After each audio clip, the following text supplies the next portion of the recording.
Good afternoon, everyone, and welcome to episode 2 of the JetsetRC podcast. Joining me tonight, we have Bobby Ouyang from Skyebrowse USA. We have the Chief Exec of Avia UK, Jon Anderson, and the Chief Flying Instructor, Calum Law. Good evening to you guys. Hey, Carl. Hey, Bobby. Hey, how's it going? How are we doing? We all having a good evening?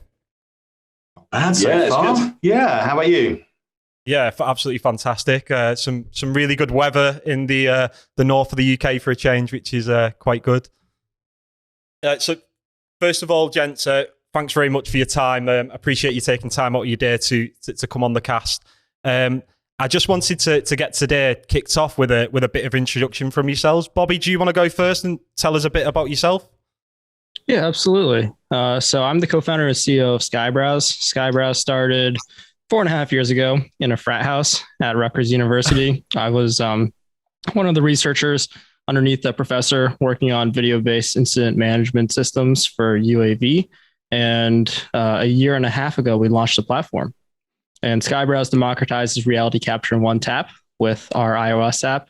This is designed just for first responders at the moment. And right now, all you have to do is just fly above a scene and you tap start. And that's it. The drone will fly itself for 90 seconds. It will record video and you've made a 3D model in about 10 minutes. So it's the easiest and fastest 3D modeling platform out there. Yeah, absolutely. It's absolutely amazing. And it's so simple as well. Like you say, it doesn't require, hours and hours of training. Literally anyone can use it, and just the time itself. So when you go on your website, it mentions how they used to do it 50 years ago, how they used to do it 10 years ago, and how quick it is now. And the difference from what you produce is it's completely, opposite sides of the coin. It's absolutely amazing. It's gone from a process that takes so long to something that's so simple and that pretty much anyone can do. I'm presuming even back in the olden days, just to be able to investigate an accident scene was quite a lot of training itself. But now this is just so simplified. And I believe it's sub 1 centimeter accuracy as well. Is that correct? Yeah, absolutely. We have about 80 pages of white papers documenting Skyebrowse along with Leica as well as Pix4D. And we come out even more accurate than Pix4D, but centimeter level accuracy, really accurate, really easy, really quick. That's absolutely amazing. Jon, Calum, can you just give us a quick introduction on yourselves as well for the viewers? I'll jump in. I'm Jon Anderson. I'm the founder and CEO of 88 Flight School. We were the first and still the only fully virtual drone training organization in the UK. We cater for recreational pilots through our Aviate Crew program, which is an annual membership that gives everybody what they need to fly commercially, insurance and training and a whole host of other bits and pieces. And we also have our professional and commercial courses as well. All are delivered online and virtually. And we designed it that way before the pandemic came through. So we're in a really good position to ride out, obviously, some of the negative effects of COVID. We're now into our third year of operation. This is starting through in September. So we're gearing up for an exciting time in 2022 with some developments coming out in our tech, some of our augmented reality content coming through. That's about it. I never know what to say in these intros, but that's a little bit about me and the company. Excellent. Better known as Claw. I've had about 21 years instructional experience on 4 different crewed platforms within the Air Force and outside the Air Force, and I still do instruction today. So really, when Jon approached me 2-3 years ago, jumped at the chance to be that kind of subject matter expert for the instructional side.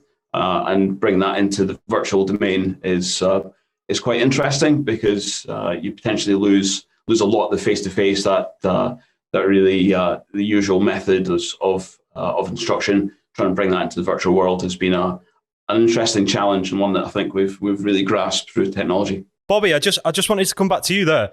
What inspired? How did you get to come to start Skyebrowse? What inspired you? Did you just wake up one morning and have this marvelous idea to build such a fantastic system, or was it a process that came along over a number of months or years? So my background is not in public safety. Yeah. I have a computer science degree from Rutgers University. And I also, so a little background about myself, my personal life. I was born in Beijing. When I moved, when I was 2, I moved to Indiana, lived in a trailer park, and then moved to Oklahoma in a ratty apartment, and then California, and then New Jersey. And so I really understood the value of money, where, every single penny matters, right? And at Rutgers University, not to brag, I was the highest paid student there. Somehow I negotiated myself to getting a really, really high salary. And it wasn't something that really interested me, but I kept on grinding and working on video-based 3D model reconstruction as the research project continued. And, I was still looking for other jobs at the time, applying to companies like Google and Facebook and whatnot. And I got into a motorcycle accident. I took a turn too quick, going about 60, 65 miles an hour, tumbled close to 100 feet afterwards. So I took the turn too quick, low set of my bike, tumbled, ended up with a hole in my foot because I wasn't wearing boots at the time. Wow. And I was in the hospital for a while. So I asked my motorcycle buddies about 3 hours later to pick up my bike. So they go over to the scene and they realize there's still first responders there. There's some fire trucks, some police cars and whatnot, still doing accident investigation on the scene. And that's when I realized that this technology that I've been building now has a purpose. Now, instead of spending all of those hours doing accident investigation, looking at the skids and whatnot, you can do it all in under 5 minutes. You just fly your drone above the scene, press one button, drone does everything for you, and you can clear the scene just like that. So that's what really got us into starting Skybrowse. That's why we're very public safety focused and also very accident investigation focused. But of course, there's other applications to Skybrowse as well, like natural disasters, CSI. For natural disasters, we've done Hurricane Ida, Hurricane Henry, just about every single hurricane out there in the past year, and tornadoes, avalanches, you name it. And also structure fire, search and rescue, tactical operations, and just really branched out to all aspects of public safety. But we did start with accident investigation. So just out of curiosity, how long, we know that your system can do it in a couple of minutes. Traditionally, at the minute, if they didn't have a Skybrowse system and a drone, how long would that be taking them to complete, like a small accident scene? So normally departments use Pix4D. That company's been around for 8-9 years now. Pix4D is created by surveyors and designed for surveying.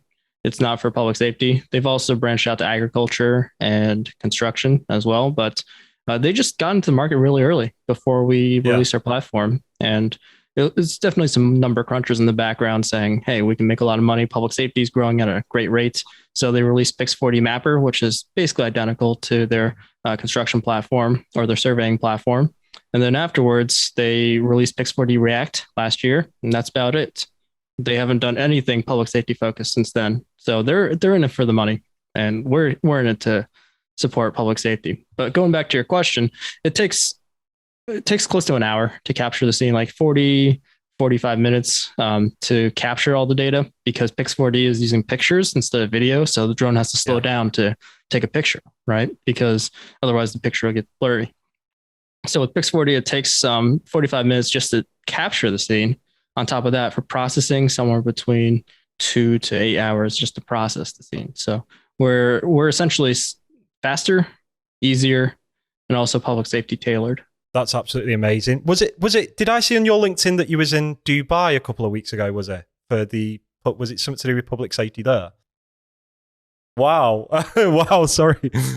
Yeah, Dubai, this was back before we even had a fully functional iOS product or anything.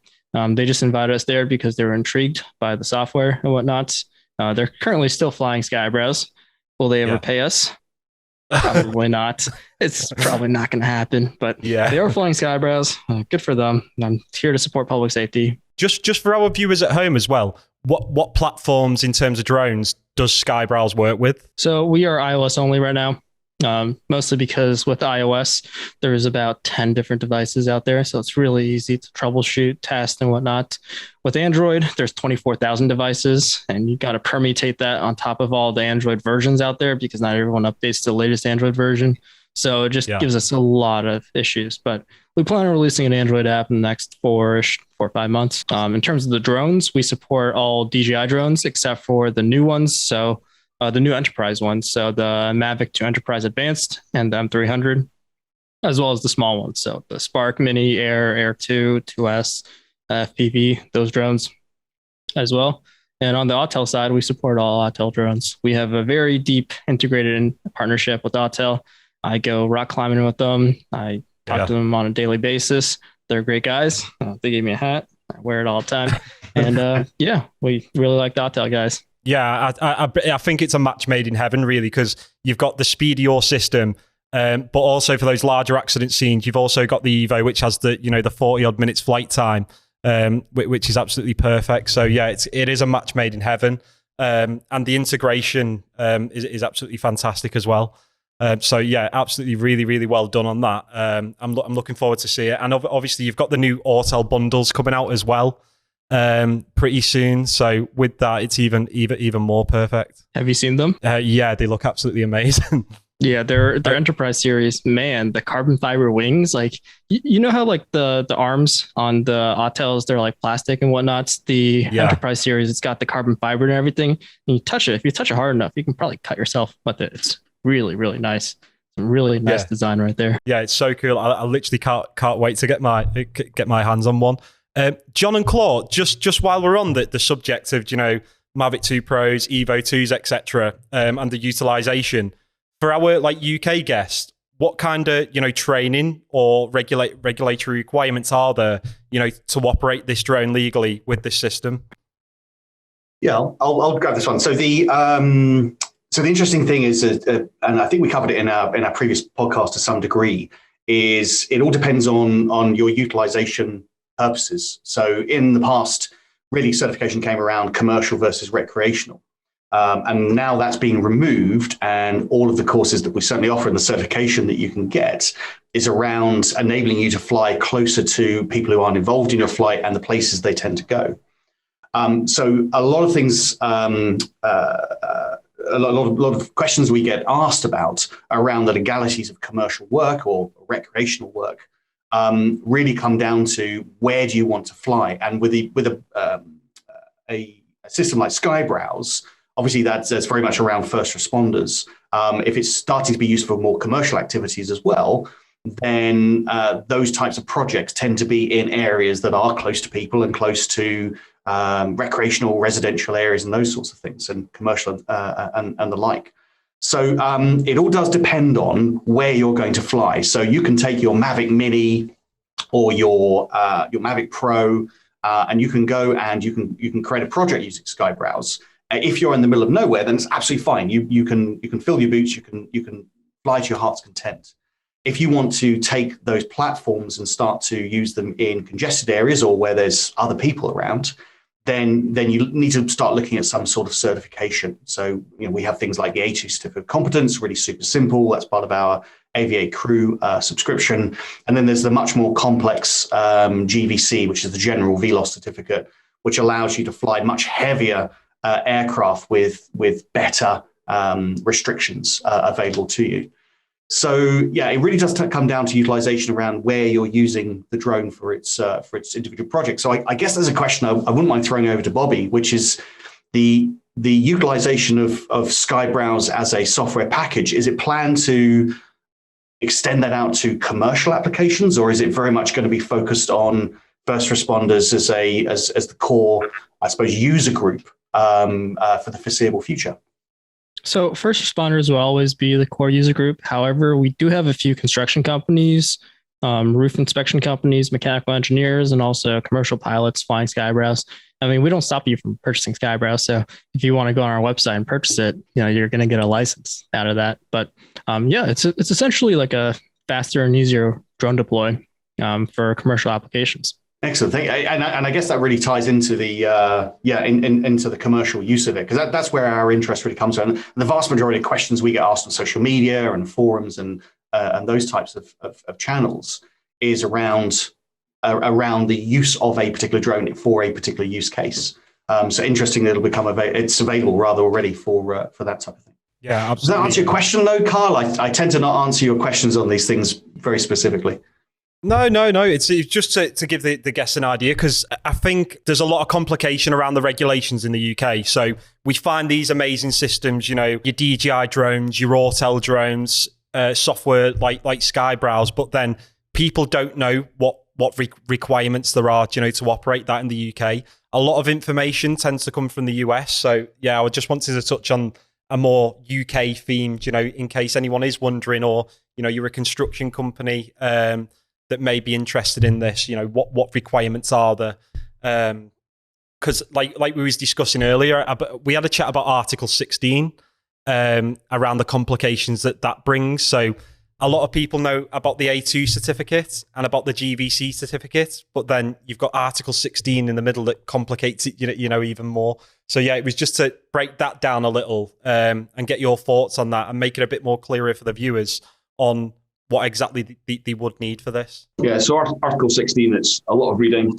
It took me a good full day to read it and come up with some crib notes, some cheat sheets about the benefits. And it does have some great benefits for the recreational user. Reduced separation distances from uninvolved people. You can fly it in recreational areas, but you have to be a member of one of these organisations that will give you Article 16. So FEV UK, etc. Those the kind of four main kind of organisations, associations. Really, you have to abide by their rule set and their standardisation processes, and that might, without going too in depth in it, that might handcuff you, because you will have to potentially fly from registered sites as well. Article 16, though, for a recreational user is definitely a good thing if that's what you want.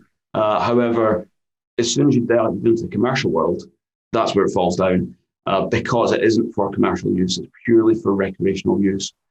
So to get those reduced separation minima for a different weight category of drones, so say above the 250 grams down to or up to 2 kilograms, you're really looking at the A2 CFC.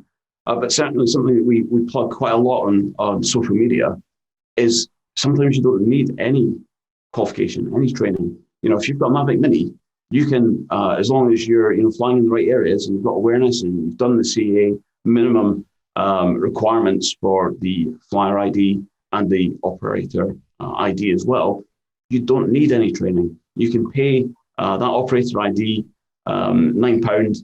It was last time I done it, and that's it. As long as you've got a valid commercial insurance as well, you can fly to heart's content within the approved areas.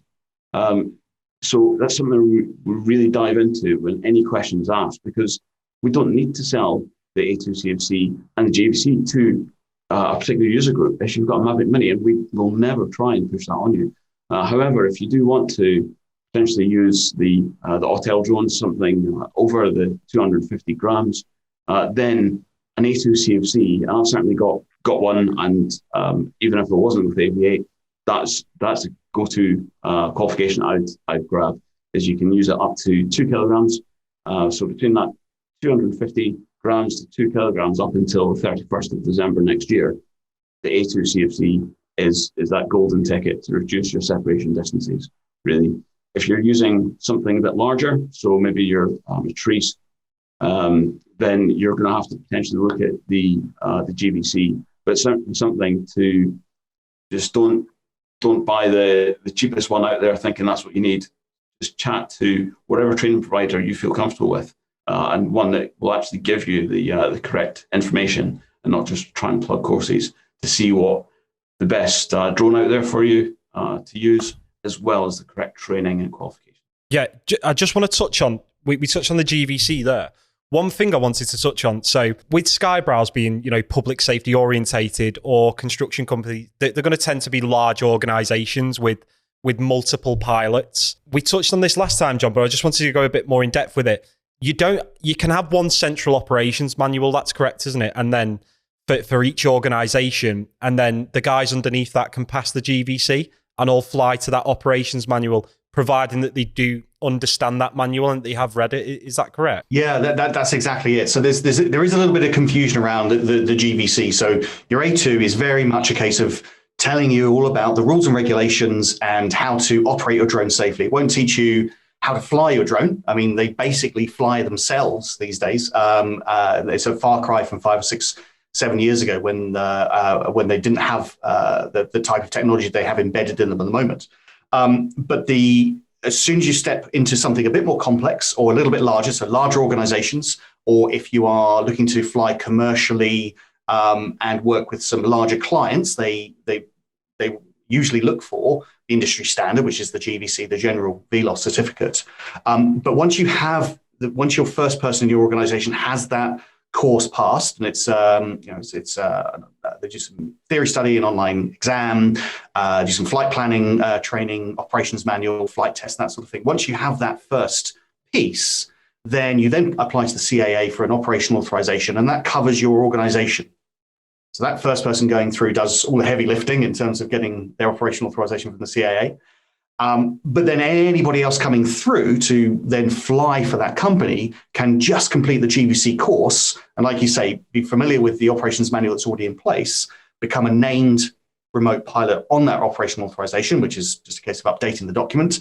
And they then can fly for that organization without going through that whole CAA process again. So really per organization, it's a single event for the first pilot through, and everybody else can then fall into line behind that. I think a lot of people have trepidation about the ops manual.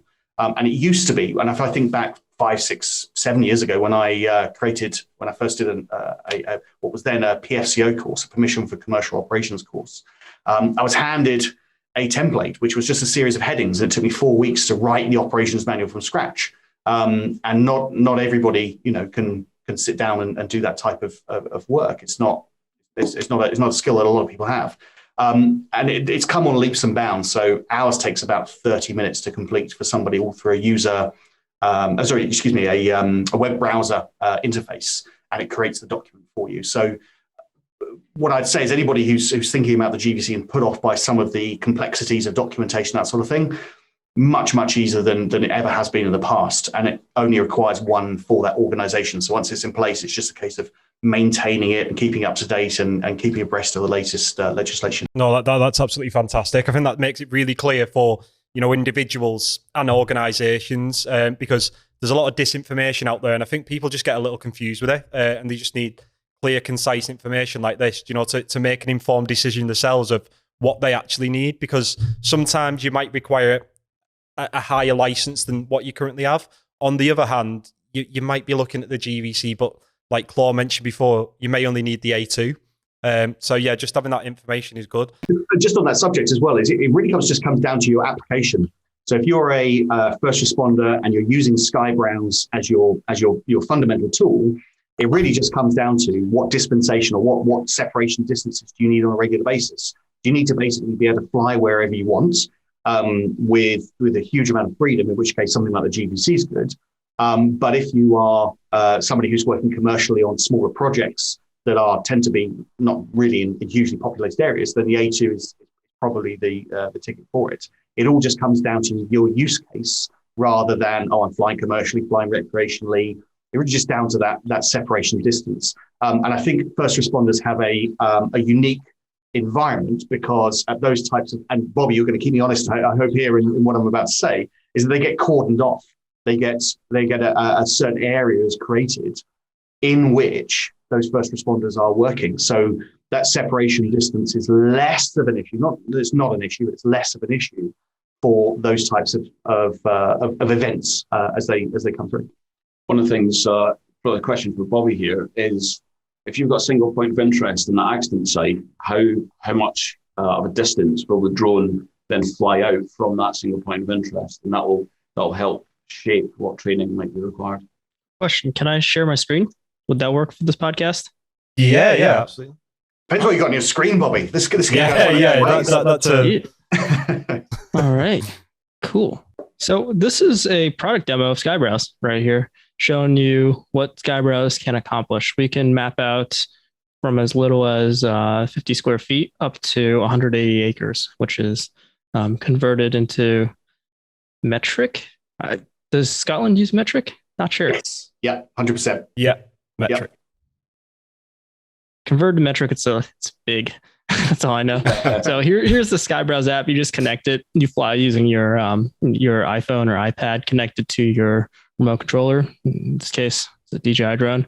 You get a camera view right here showing you the camera, and I'm just going to take off.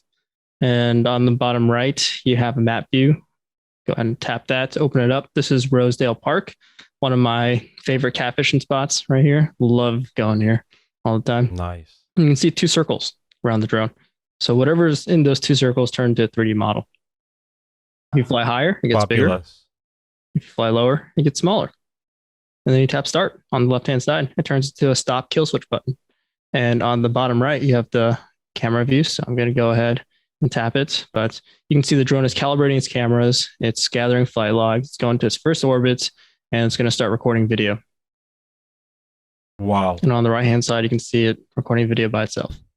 So it does this at its current altitude for first orbit to get the finer details. And then the second orbit's a little higher to get the surrounding environment designed for accident reconstruction right there.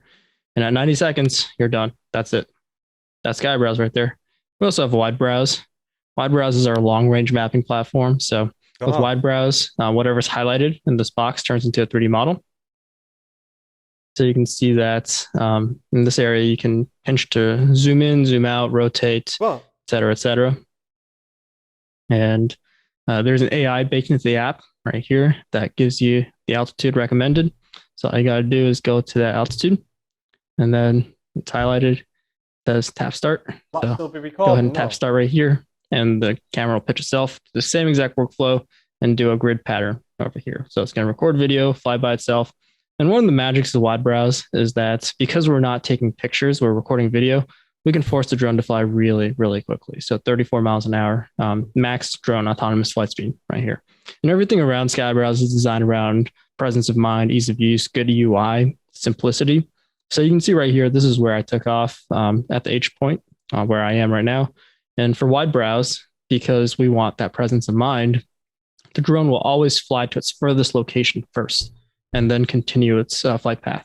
And as a result, if the drone is running low on battery, it'll get closer and closer to the pilot. So it's not flying further away from the pilot. And this just, establishes that presence of mind right there.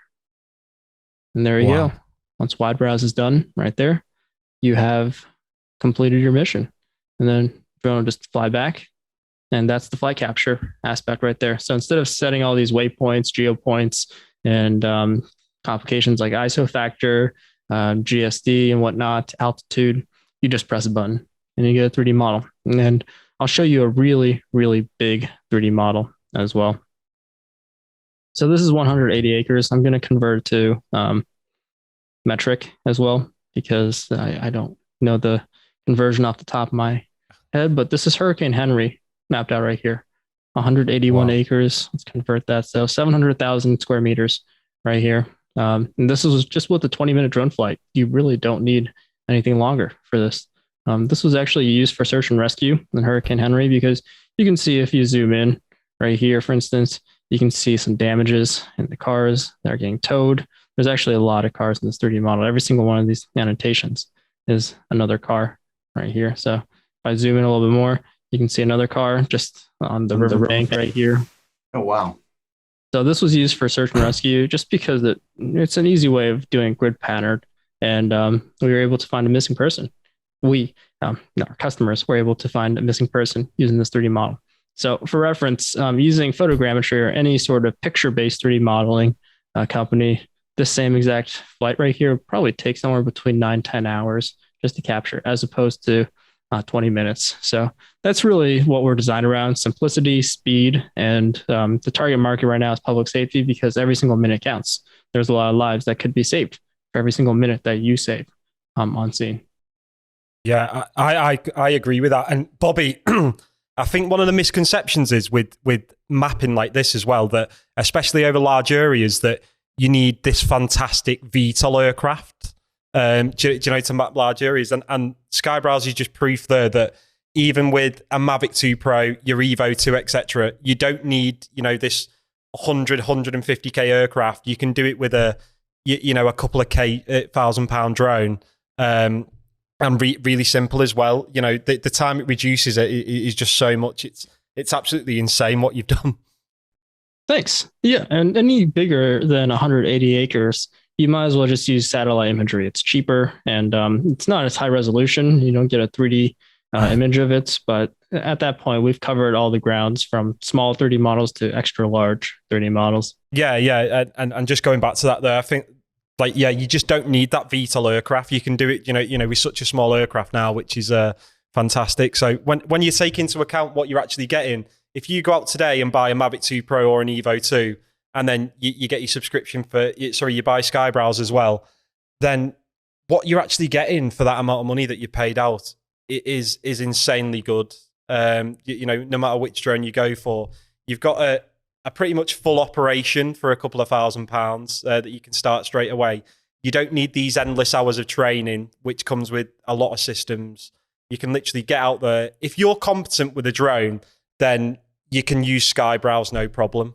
Yeah, we're working on doing a video shoot where a kid makes a 3D model. It's just a button press. So you press the takeoff button, left stick up, all the way up, press start, and the kid makes a 3D model. And that'll be a pretty cool thing to do. So really anyone can make 3D models. What's the plans? What's the next plans for Skybrowse? Is there anything in the pipeline that you've got that you're looking at the minute? Yeah, we are doing a few things more. It's a deep dive of public safety. So currently what we started off with was accident reconstruction. And what we plan on doing is hitting every single aspect of public safety. So it's segmented into before, during, and after the incident. So what that means is before the incident would be for critical infrastructure pre-planning. I think in France, where one of our customers is mapping out nuclear power plants and whatnot, just in case there's any sort of hazmat. Having that 3D model right there gives you a reference of the entire scene. And of course, with our slope map tool, you're able to get the slope of the 3D model as well. So in case there's like a hazmat runoff, you can actually predict where it goes before it even gets there with that tool. So that's something that, you know, LA Port Police uses a lot, and so does FDNY, just to map out huge areas and use that for pre-planning. There's also during the scene, so that's our search and rescue platform, Midnight Sun. So essentially it's not even 3D modeling at that point. It's just a dedicated public safety flight app to find missing persons. And it's essentially Widebrowse, our long range mapping platform, meets Find My iPhone. So it takes the thermal as well as the RGB from the drone. It does the grid pattern back and forth. And what it'll do is it'll detect hotspots. It won't tell you what the hotspots are, but it'll detect the hotspots. And it'll, on the Skyebrowse search app, separate companion app, it'll give you a picture of the thermal as well as the RGB, as well as the location. And in terms of the location, you just move your phone around and it'll tell you 50 feet in that direction. You just follow your phone and you go in that direction. It's going to save a lot of lives. So that's our search and rescue platform. And then after the scene would be for accident reconstruction, structure fires, natural disasters, CSI, that kind of stuff. And then we're just going to get a little deeper into that in the future. I can't say too much about CSI because we have a few patents in the works right now. And, you know, this podcast would be, it would be recognized as prior art. So I can't say too much about it. Absolutely. Understood. Just going back to one thing there about the slope that you mentioned, which when I first discovered this, my mind was going in overdrive straight away, especially around like natural disasters. So, you know, pre-planning, you know, with volcanoes, with tsunamis, etc. I mean, the possibilities that with this system, it's not just a public safety. There's just hundreds and hundreds of endless opportunities with it, and uses as well. I think for larger organizations, they could probably find so many multi-uses for it as well, which is fantastic. Yeah, absolutely. Thank you. No, it's absolutely amazing. Bobby, I've just got one for you, sorry, is in the UK, getting BV loss or extended visual line of sight is sometimes problematic. If we were to take your product on a small area to say keep it within 500 meters of you, could you then move a kilometer and stitch together two different 3D maps? Currently, no. I did code up the backend for it, but we've been telling everyone that it's a one button press and it's easy. Our team hasn't figured out a good UI where you can stitch multiple models together in a really easy way. So it's currently put on hold at the moment. But going back to your BV loss question, Claw, how did Amazon get approval for BV loss for its Amazon Air platform? Good question. So there's the CAA, as soon as COVID hit, the UK Civilian Aviation Authority did push out dispensations for anything medical or anything that could help with the COVID response. So a lot of that use case, and not focusing on Amazon on this one, but if you had to get blood samples from an island back to the mainland into a hospital to get analysed, then that particular use case, as long as it's properly mitigated, approved, and controlled, then that was fast-tracked because it was helping that COVID response. For anything else, BV loss with the CA, we're still, and it's certainly not the CA that are the handbrake here. We need to make sure that the regulation is in place, the airspace use cases, and the trials have been done to actually mix crewed and uncrewed platforms, so drones, and that all will take time. So anything that might be out there as rumor of Amazon getting all the parcels delivered is certainly not the case at the moment, and they are working hard to do these airspace trials just to make sure that safety is always that top priority. Gotcha. That makes sense. Well, going back to your question regarding stitching multiple areas together, if one of the perks of flying an Autel is that it's a pumpkin drone, it's really easy to look at in the sky, in that bright orange. So it should stay within visual line of sight, even if you're mapping out huge areas. Yeah, that's absolutely fantastic. I mean, like you said there, that in terms of how large was that area? Just going back to the map that you showed us then, and it was like 20 minutes. 20 minutes, 735,000 square meters. Wow, that's really impressive. I mean, there's not gonna. The UK, we're only a small island, so I'm guessing there's not going to be that many scenes larger than that we do need to map. But would the Dragonfish work with this with Skyebrowse? Currently, no. We're talking to Autel about integrating into the Dragonfish. It's have you flown the Dragonfish before? No, we actually have it over on the 29th of September. I've been excited for it for about 3-4 months now. So I wanted to get your thoughts on that, because I mean, for when you mentioned like with Autel and the integration there, I mean, if this could be working with the Dragonfish, then it could be such a winner. Oh yeah, absolutely. I mean, the Dragonfish is really cool. Flying it is, and what I really like is the UI behind the Dragonfish. You set your waypoints and whatnot, where you want it to go, where you want it to orbit and whatnot. And then flying it is just pressing a button. It's actually not that exciting to fly the Dragonfish, but seeing it fly is amazing because it just lifts up, hovers, and then within a quarter of a second, it transitions into VTOL mode from fixed wing to VTOL and just flies just like that. It zips around like crazy. And within a few seconds, it's gone. You're like, where'd that drone go? It's just doing its flight path and whatnot. It's a great drone, and I can see some really good use cases for it in the future. What kind of areas could you start mapping up to then, if it was like equipped with the Dragonfish? Oh man, I'll have to do some quick calculations. The Dragonfish flies about 3 times faster than DJI drones. It also flies 4 times larger, so times 12. Probably like fingers if you need to. Yeah. In terms of meters, it's probably like 10 million square meters with the Dragonfish. Wow. Yeah. Which I think, in my opinion, I think that's overkill right there. Like, who needs to map out that much area? Yeah. I mean, even for natural disasters, that's a superbly large area, to be mapping out at once. But just having that option there, like is absolutely fantastic. So that's good to know that there are plans, for future integration with the Dragonfish. Carl, the first thing, just to jump in, the first thing that springs to mind is, certainly in the UK, we started suffering from it quite a great deal in the last few years, is flooding, extensive flooding across counties. Yeah. So I guess that would be potentially one use case, is mapping that flood pattern. And maybe doing some comparative analysis between several tasks over a period of days. That's one thing that springs to mind. Yeah, with the slope analysis as well. The modelling that could be done for flooding over here. Going back to what I mentioned about natural disasters with tsunamis, I think it's got such a fantastic use case in the UK And that's why I was really excited to have Bobby on tonight as well, to show, although they are primarily, public safety focused, that this can do a hell of a lot of things that your other modeling systems can do, but they take 10 times as long. And we're in 2021 now. Nobody wants to be sat there for 8 hours waiting for something. We're very impatient. We want everything now. So having a system that does that is just absolutely amazing. So just coming back to yourself, Jon and Claw there, for future integration, when it is integrated with the Dragonfish, just going back to BV loss, if you can just give us like a quick rundown on that, like getting the authorization as an organization, because I'm guessing with the Dragonfish that's really what you need. If we're right on the limit with the Evo 2 and the Mavic 2 Pro, then we're probably going to be in that BV loss range for definite with the Dragonfish. Yeah.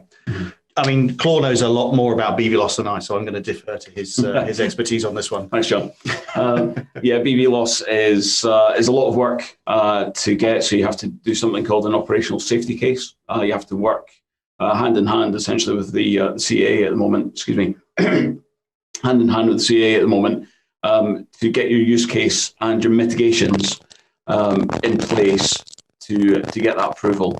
Indeed, if you can get it. So at the moment, we're not quite there yet with ease of use to get BV loss.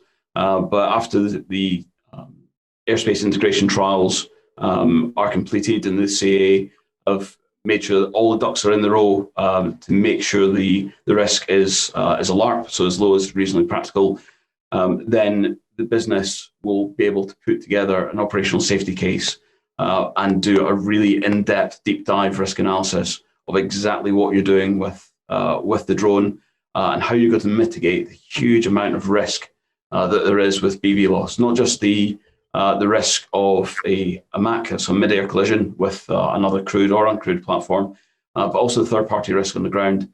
And the larger area that you have, obviously that will increase your risk to those on the ground, but also if you have a flyaway, it's not just from a more or less one fixed point, maybe in one direction. That flyaway might be on that track, and you'll have a lot of different vectors and a lot of different agencies to have to communicate with to manage that flyaway process to get crewed aircraft out of the way of it. So it's not a simple fix that I'll just have a GVC and I'll get BV loss signed off, not a problem. There's going to have to be a really a lot of work to get that done. However, everything is possible. Absolutely everything is possible, but it needs that liaison with the CA, the experts, to steer you in the right direction. They won't give you the answers because it's not up to them to give you how to manage the risk. It's down to the company to how you're actually going to do it, and they regulate that, and they'll sign it off because they can essentially mark their own homework, because that doesn't help anyone at all. So you give them the solutions. And they'll analyse it and make sure that actually the risk is alarm and tolerable as well. No, that's absolutely fantastic. I just wanted to, I know it's only a small percentage probably of viewers or of clients who are particularly interested in that high spec, lots of distance, etc. But it's something that's coming in the future, so I wanted to touch on it. But mainly with Skyebrowse, like going back to before, it's going to be the Evo 2s, the 2 Pros. So most of the time that you won't need that, but it's just good to know that for the future, if you wanted to do it or you needed to do it for those large tasks, like Jon mentioned, flooding, natural disasters, anything like that, that's the way that we can go down with it. When you get into the natural disasters kind of area, then that'll be there's a risk to life reason for actually getting that drone in the air. So then segregated airspace, a temporary danger area, for instance, will be able to be put up in that area. And as long as there are the other mitigations, then that segregated airspace, it's like a search and rescue operation from a Coast Guard helicopter at the moment. They will put a temporary danger area around the area that they're searching to make sure that other crewed platforms don't go in that area. So that mitigates the risk significantly. And the same kind of thing might be true of uncrewed platforms doing BV loss for these kind of tasks. Same with COVID. being able to fast track the operational safety cases to get blood samples back and forth from the islands, the CA will work really hard to make that happen or possible if indeed it is. Bobby, just coming back to you, say if there was an incident that arisen whilst in flight, while the drone's operating and it's doing it autonomously, can you then stop that and then go back to that task afterwards? After like the danger is past, is that a possibility? Yeah, when you tap the start button, it turns into a red stop button, and whenever you press stop, it kill switches the drone and gives you full control of the sticks, and you're able to control the drone. So, for instance, if you're about to say crash into a tree or some sort of power line, then you just press the stop button ahead of time. Although I do have some obstacle avoidance pictures to show you. Yeah, that'd be absolutely amazing. So right here is some testing I've done with obstacle avoidance. This was about 2 years back. Basically, don't trust obstacle avoidance right there. It doesn't work great. I was running some tests because might as well, crash my drone as opposed to first responders crashing their drone. So for thin, wiry structures, wouldn't trust obstacle avoidance with any drone out there. Even the Skydios, because even if you're flying a Skydio X2D and the drone is, say, facing the sun, that's blinding all the sensors for its obstacle avoidance right there. So if it then flies into something thin and wiry, it will crash into it. That's just the state of drone technology these days. Skydio X2D, it flies great when it's not looking at the sun, but there are still some edge cases where you really can't trust obstacle avoidance. So of course, that's my drone right there. I need to get it out of the tree. So I tried to use a net to get it out of the tree. Unfortunately, I have some short arms, so I couldn't really reach. That drone was just a little too close. I'm like, wait a sec, I got multiple drones. I can do this. So I attached the net to my drone to try to, fish the other drone out of there, right there. And it worked just as much as you'd expect. Both drones stuck in the tree. Wow.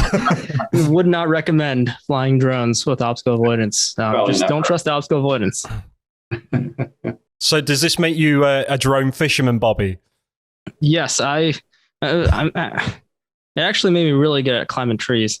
I've crashed drones a good amount of times. So and some of the trees are really, really high up. And at that point, it's just like, don't look down, just keep looking up. I need that drone. I spent like $2,000 on that drone and I'm going to get it back.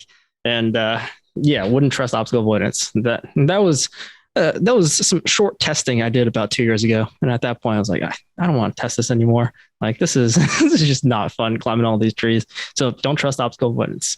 Also, you got a kill switch right there to help you out. I thought the next photograph was going to be an M300 with a chainsaw on the bottom coming across just to lock the limb off. But man, they have attachments for flamethrowers for drones. They've been around for like 3 years now. And if you want to just start another forest fire, blame it on like a baby shower or something, go ahead, get that attachment. It's fully legal to use. It's actually considered gardening equipment in the US. Wow. And go ahead and start gardening. Jon, you can get your barbecue started in Scotland with that. In Scotland, you need more than a flamethrower. No, that's absolutely that's fantastic. That's hilarious. Bobby, just a quick question for you. Who maps the accident scene when you fall out the tree, getting your drones back? Oh man, let's hope we just never get to that stage. Otherwise, I don't know. Skybrowse might not be around.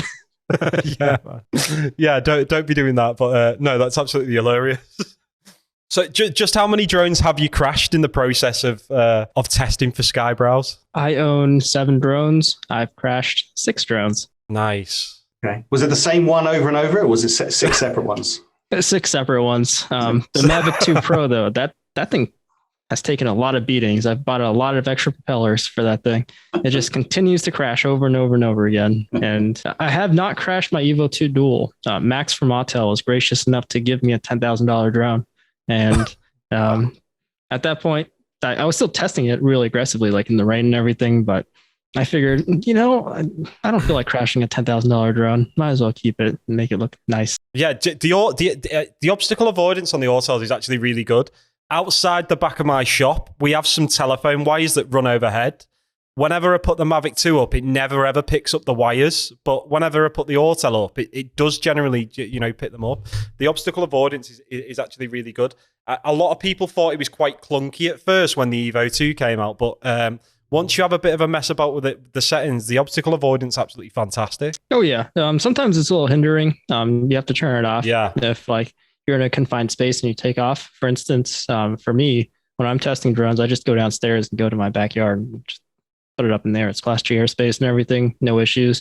But there's a sunroom, there's the porch, there's the deck and everything, and it's kind of like wonky with the obstacle avoidance. But overall, yeah, Autels, they make great drones. And what I really like about working with Autel is they care about their customers and their partners. That's something that's hard to say for a lot of public safety or for a lot of drone companies out there, especially the ones that serve public safety. A lot of drone companies, they're in there to make as much money as possible. They see public safety as a growing market. And of course, it is a growing market, but they don't realize that public safety, when they're on an emergency scene, they need support right away.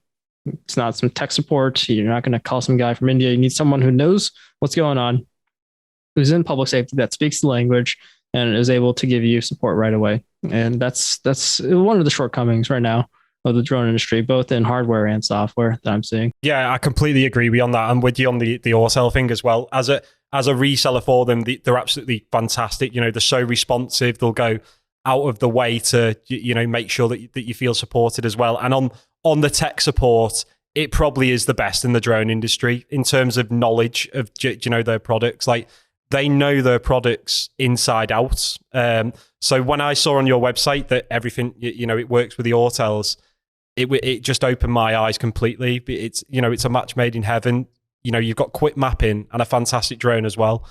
So yeah, I'm really glad that you've integrated with the Autel systems. Yeah, absolutely. They're great guys as well. I've known even before they were hired by Autel, I've known a lot of the guys in the industry. I mean, drone industry is really small, and they made the right decision hiring all these great industry leaders.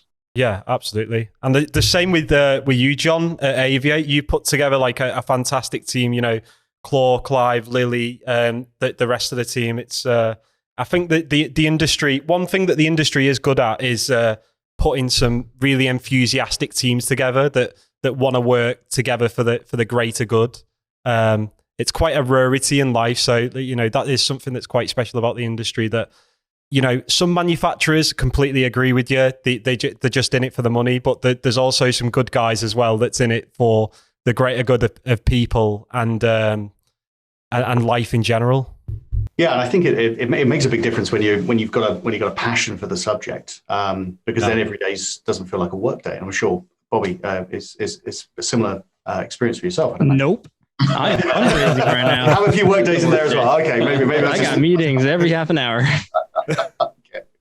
Yeah, but it's an interesting industry to be in, and you do quickly learn who is in it for the good of the industry and for the enjoyment of what it is that we're offering to the end user. So I couldn't agree more. Yeah, absolutely, 100%. So gents, thank you very much for coming on tonight. I really appreciate your time. For all the viewers at home, please go and check out Skyebrowse. Literally after this video, get on skyebrowse.com, check it out. Go and have a look at all the videos on YouTube as well. It's an absolutely fantastic system. In terms of training in the UK, Jon and Claw are there for you. Get in contact with Aviate, literally any questions at all, whether it's, as a recreational user, you're a commercial user, you're a super large organization that needs to train, 25, 30 pilots, get in contact with these guys. Thank you very much for watching tonight. Good night.